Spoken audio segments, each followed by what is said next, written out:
ért és szociális párbeszédért felelős alelnöke elmondta, hogy helyes úton jár Magyarország, és kiemelte a fiskális fegyelem fenntartásának fontosságát. Hozzátette azt is, hogy Magyarország az utóbbi 3 évben elég jó gazdasági növekedést ért el. Ez az idén ugyan lassulni kezdett, az eddig 2,1%-ot vár éves átlagban, azonban ez is még az uniós átlag felett van.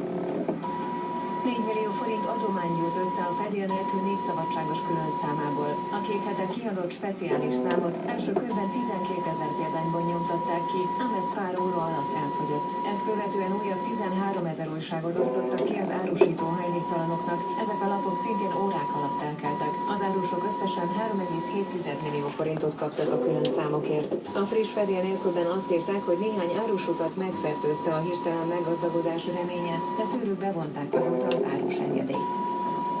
Pedofil hálózatok számoltak fel Spanyolországban. A 40 és 60 év közötti férfiak az interneten osztották meg a kiskorúakról készült képeket és videókat, amelyek tartalmát a spanyol rendőrség gyermekvédelmi csoportjának főfelügyelője különlegesen súlyosnak minősítette.